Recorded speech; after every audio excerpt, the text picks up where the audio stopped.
artakare'en ɓen to en daari goɓɓe ɓe gardinoyi en e haala na non no ɓe jogori. Goɗɗo sai wara wi'a on mi wasanayi on ɓundu, mi nyiɓanayi on suudu jangirde, mi waɗanayi on ha wongal ɗatal ko ɗatal ɗo. Amman to nyande o nyami on fuɗɗitata gi'on mo, to noye ka waddata non?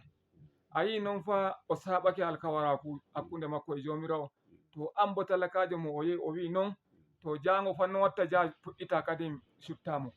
Ngam hunde ɗo neɗɗo ton to a waɗi to en daari leydi meɗen ndi hande en daari en tawai en nder hunde ɗum shagi ɗum. Bono noye shagi ɗum? En hande en darai en gi'a ha nebban ɗam ton to leydi meɗen ɗam wasa. To en daari denno min ni ha mi hokkai malam ɗiwitana en kamɓe woni dotti en andunoɓe denno anduɓe joni ɓe gino denno joni ma ɓe ɗon gi'a ɗum. Tarihi ni e holla en denno ha nebban ɗam ko wasiri ɗam ha biriji ɗo, ha lare ɗo, ha hottollo ɗo. To amman hande to en daari en keɓi faaki yeso joni nebban ɗam ɗon enen fa to leydi ha lesdi men ɗo ɗo wasete. Amman en nder torraji joni nebban ɗam ɗam gi'eten joni e sada ko ɗume saɗirma ko ɗume haɗete yaki to bandirawo maɗa. Ngam ɗume zumunci taƴi, ngam ɗume nebban saɗi ha natta mota ɗo sai ɓe bima shede ɗen ɗe shimaki. To an bo a wala ɗe no watta jaha to bandirawo maɗa. Ayi zumunci taƴi ɗon. To ayi hande minon ɗo hande enen talaka en nangatai waɗanki ha lesdi meɗen do'a, en nangatai waɗanki ha ardiɓe men do'a, en ɓe ardiɓe meɗen garai ɓe bi'a en ardiɓe ɓe bi'a en ha ɓe gaɗanayi en ɗum. Ga Allah emin nodda ɓe wato ɓe kula jomirawo hande to un tawi ha hunde ɗo joweɗiɗi. A wi mi waɗante hunde ɗo joweɗiɗi sai gara gaɗa ha ɗiɗi ɗo, to ayi a usti. Amman goɗɗo fa hai mi wima mi warai mi waɗanma ha hundeji joweɗiɗi ɗo, amman fa ko nder go'o o waɗayi. Jango to o soɓɓake mi suttai mo? Mi suttatamo. Ngam ɗume? Ngam o saɓake alkawari. To min nodda on ya onon ɗan takara'en ngam Allah ngam jomirawo kule jomirawo gaɗanon talaka'en wato kugal ngam onon fa on lilaɓe talaka'en ha gonnati ɗo. Onon on lilaɓe gonnati. Ngam Allah gaɗante talaka'en moɗon lilal bongal ngal on liloyi on. Hande ta wodi ma ahan ta wodi ha jiba maɗa, to nokku sendu jiba maɗa ha tati ɗo, ko shenda jiba ma ha nayi ɗo, kocca kashire go'o gaɗana ha ɓe lesma. To wallahi jango ta so'owake wallahi ɓe shuttete. Amma hande to ta waɗanayi ɓe fa ɓe shuttatama. Modibo Muhammad Adam Mahmud emi yiɗi bolwen ha halanma ɗo siyasa ɗum ɓe bi'i. To enen fulɓe ɗo hay biya goɗɗo wi'a suttata wallahi en burta. Ton to goɗɗo waɗanima goɗɗo waɗanayima fa jango goɗɗo waɗante. To en bi en joɗoto bi'en en burtatako cuɓol ngol ɗon, en burta. To en burtake bo shutten pat mo ɓernde maɗa yiɗi ko to kanjum mi yiɗi bolwen ha halanma ɗo hande. Modibbo Muhammad bisimillah. To a'udhu billahi minash shaitanir rajim. Bismillahir rahmanir rahim wa sallallahu ala nabiyil karim wa ba'd. Modibbo Usman Muhammad Musta'ali Allah Ukman Barjari. Ngo wuro ngo zinariya tiggugo ngo wuro Allah lamiɗo windana mo Barjari. Sannan kadin Alhaji Ibrahim da Suki Salihu na kande ko wato Allah ɓedana mo jamu. Allah ɓedana mo jamu. Kuwoɓe to ngo wuro ɓe fuu maɓɓe Allah waɗana ɓe barka. Malam Ibrahim Abubakar Kunga Allah ɓedanma jamu, Allah ɓedanma imani, Allah lamiɗo balluma dow ngal kuugal.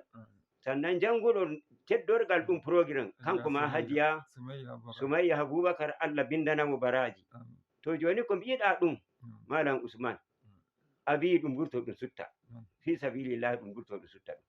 To en tikku to en tikku mbiya a mi sutti Kenya mi sutti Jago mi suttai to en tikku en wurta sutten hannan kadin to en sutti to en kuɗai ɓeɗon ɓe suttuɗen ɓawo maka Allah lamiɗo e wolba dow kamɓe ma suttaɓe fa Allah biya wa awfu bil ahadi innal ahada kana mas'ulan onon ma fa gaɗuɓe alkawal mi waɗanayi on ɓulli mi waɗanayi on gada mi waɗanayi on kolbati to onon ma to on daari bono no malam mbi'i nder kati bakoy to amma ki a waɗi ko ɗiɗi ay ɗum nana e belɗum sannan annabi sallallahu alaihi wasallam mo mbi'i kullukum ra'in wa kullukum mas'ulun an ra'iyatihi on fu ma fa on duroɓe sannan bo kadi ɗum ƴamay on dow durgol ngol duruɗon sin ɗum sotti on mbiyo on gasa e ɓulli on ali jama'are ɗon ka waɗi to ta heɓi ngal ɗon ngal joɗorgal to lallay ɓe gaɗanɗa alkawal ngal ɗon to ngara sikkoɗa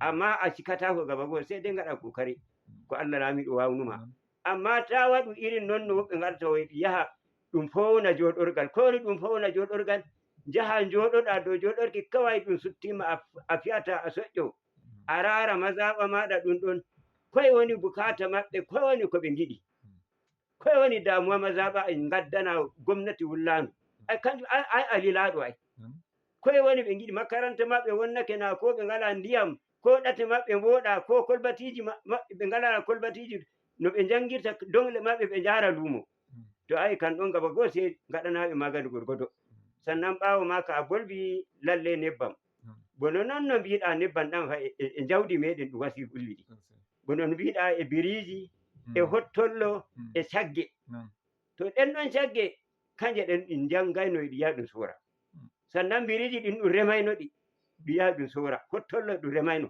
ɗi yaha ɗum sora to e non ɗum heɓi ɗum wasi ɗi ɓulli to hande ɗan nebbam hande ɗan ɓuri sembe talakajo raaru ɗan nebbam to gam maka onon sutteteɓe ɓe imi nodda on to on jahi ton ɗum ma gaddanon min bojji ɗi ɗin nebbam ɗan ɗan ñaaɗi hande a yiɗi jaha ɗo e ɗo e ɗo e saminaka hande wawata to ne wonta ɗon to ne ɗum waɗata zumunci taƴi to hande zumunci goɗɗum ma ɗum warti to woya alhaali wo annabi sallallahu alaihi wasallam o wi to kosngal fa zumunci woni to hande kosngal zumunci ɗon ta'a gam maka gam Allah bandiraɓe fulɓe mi nodda on to en mbiya en sutti en somi to en somu ta sutti neɗɗo to mo yahi gaɗanako do'a Allah laamiɗo ballamo to en kuɗitayɓe ay huɗukiɓe ɗum ɗon to ay kadi en gaɗayi to ɓe gaɗana en nodden ɓe mbiyenɓe to daare alkawal ngal kostiɗon fa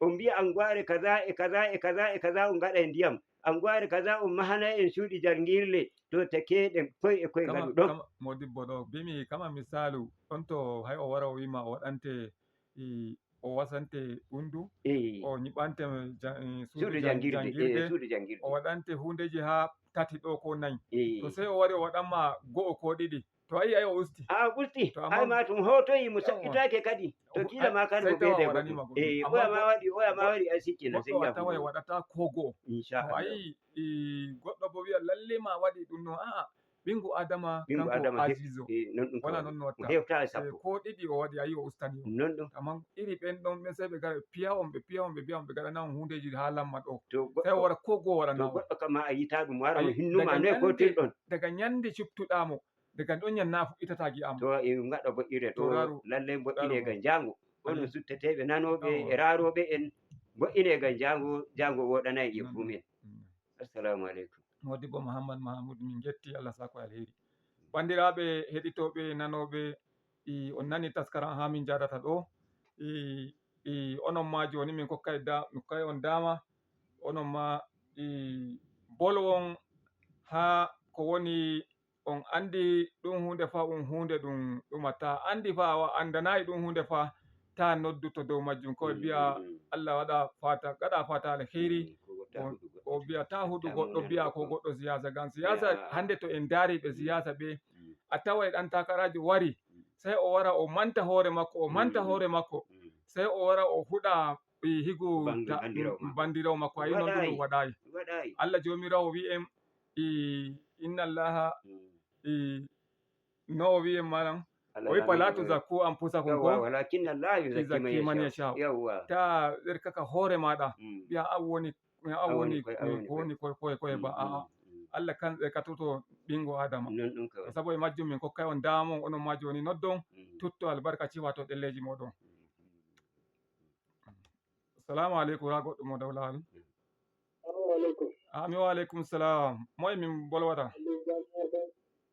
Hello moye?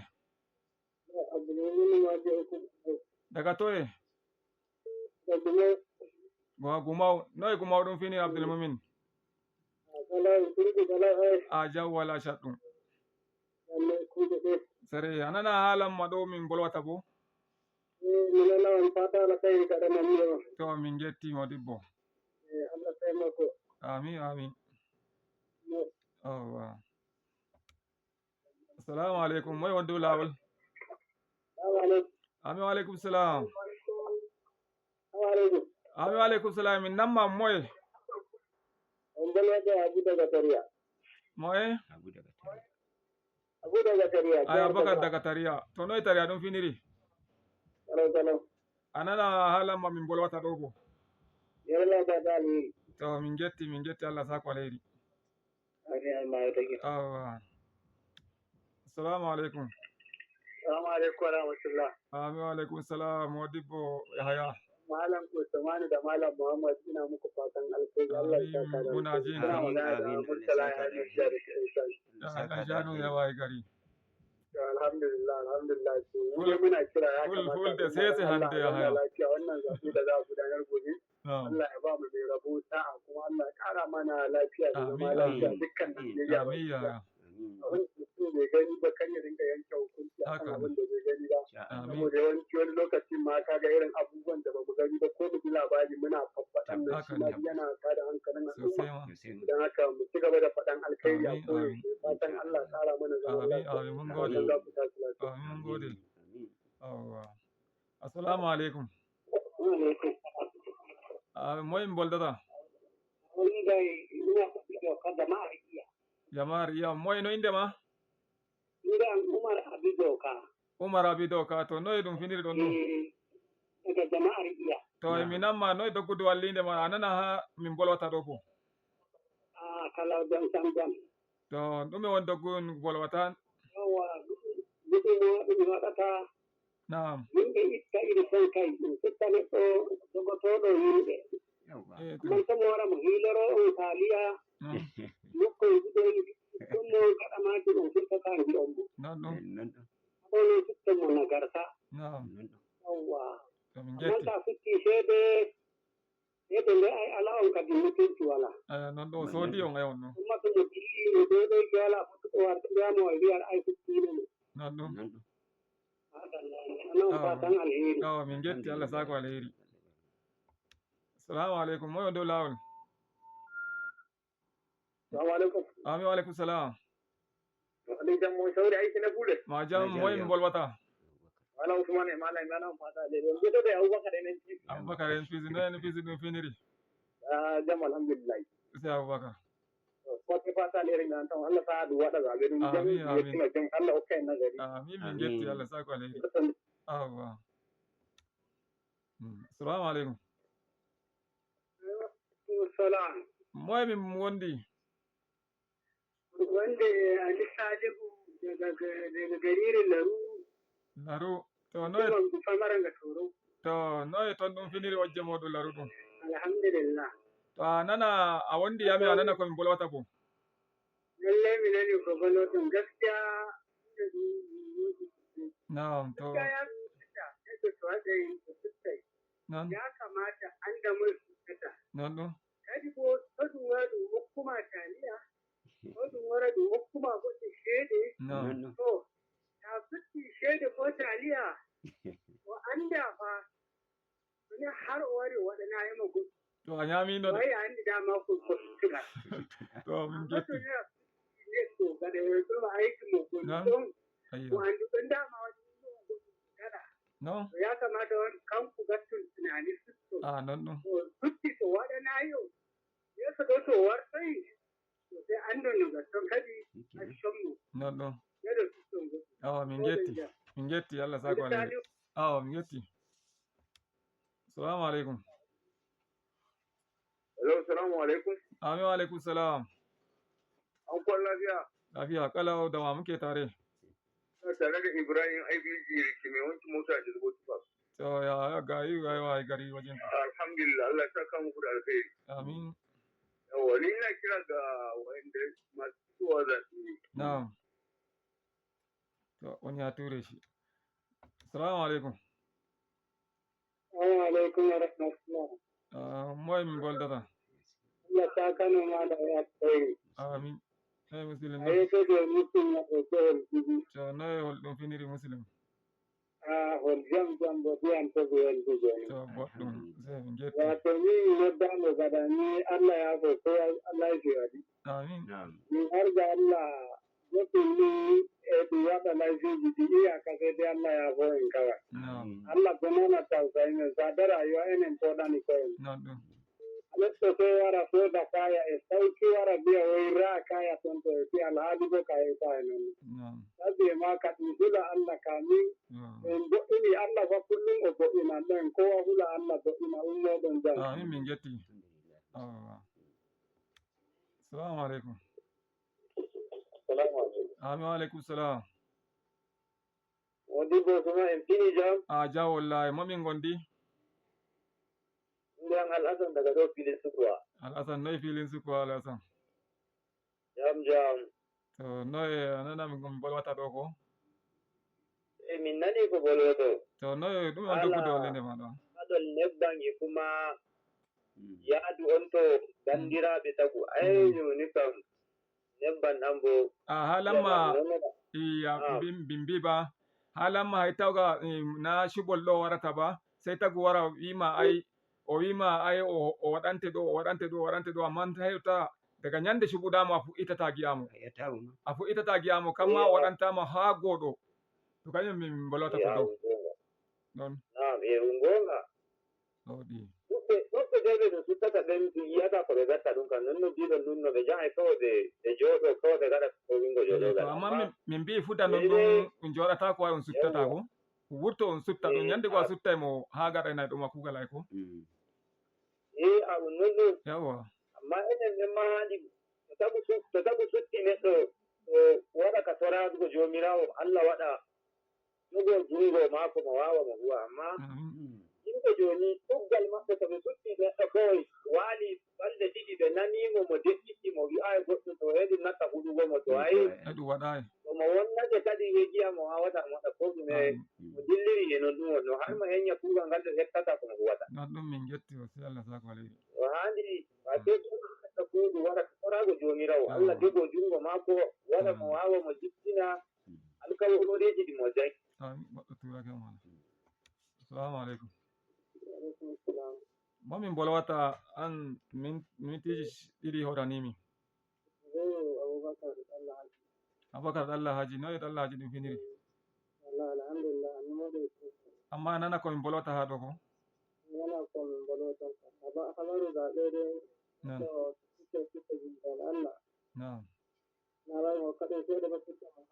non ɗum ƴettudande ma nde sosai non ɗum amin min getti assalamu aleykum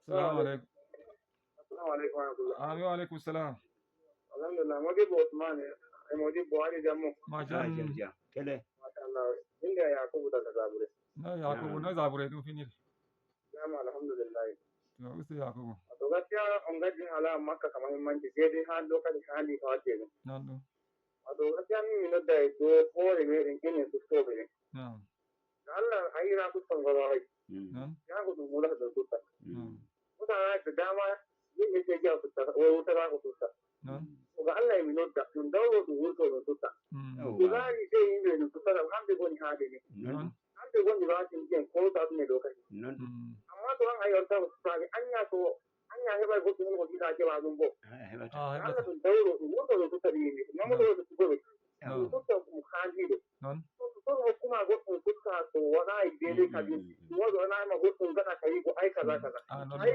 ko ba sai ya ni ba ko kula Allah to wato fuska hun ko hani to ka gu ai ko ti handa ko ti jango ya ko mi a hado fuska asutta ko no yande go asutta ya non dum Allah wallahi Allah kan yi ko fuska da ummo da ja amin min getti alhamdulillah sallahu alaihi mi ya o kanko woni mo ragare hoccuki i modibbo tarari a nani noon no jama'are wolwiri ha dow cuɓol ngol fa lallai ɓe bolwi joni ay ɗan bolwa takaice sai joni ko mbi'eten non ngam Allah to yahi sutti non hota wuro non ai hawruki hon to ɗum suttata ɗum ma ɗum wadda yawa ɗum wadda goɗɗum non ta sutta kawai suttira e inde Allah suttamo ɓernde ma fukkani sai suttira e Allah gaɗa ka hotuki kadi bo shikenan andu sannan ayi Allah wala miɗo waɗa ɗum waɗa sutto jam Allah waɗa ɗum waɗa jam Allah bo okka nasara Allah wa sa'a assalamu aleykum wa rahmatullahi ta'ala wa barakatuh min Modibbo Muhammad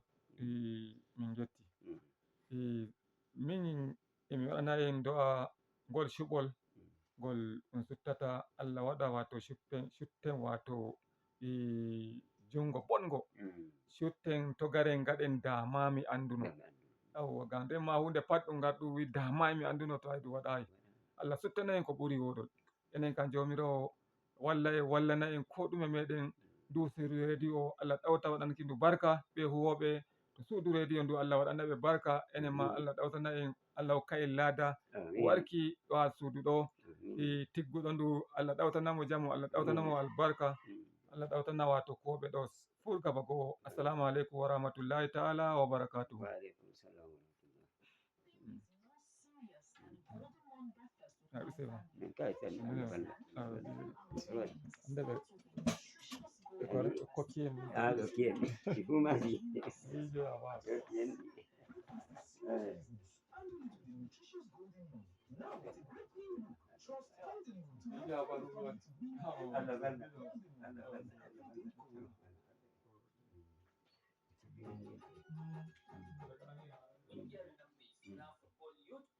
Development Forum karkashin jagorancin Coach Dantala Sadat na farin cikin gayyatar lokacin al'ummar mazabar Alika Zaure musamman masoya kwallon kafa zuwa wajen wasan karshe wato final na gasar da kungiyar ta shirya tare da daukar nauyin Abdul Sekula. Za a doka wannan wasa ne yau Talata 8 ga watan Oktoban shekara ta 2024 da misalin karfe 3:30 na yammaci a filin wasa na kotun kasuwar nama da ke birnin Jos jihar Plateau. Manyan baki sun hada da Honorable Abdulrahman Muhammad, Sadiq Tatu Musa Oga da Kabiru Skata da sauran manyan baki daga ciki da wajen mazabar Alika Zaure.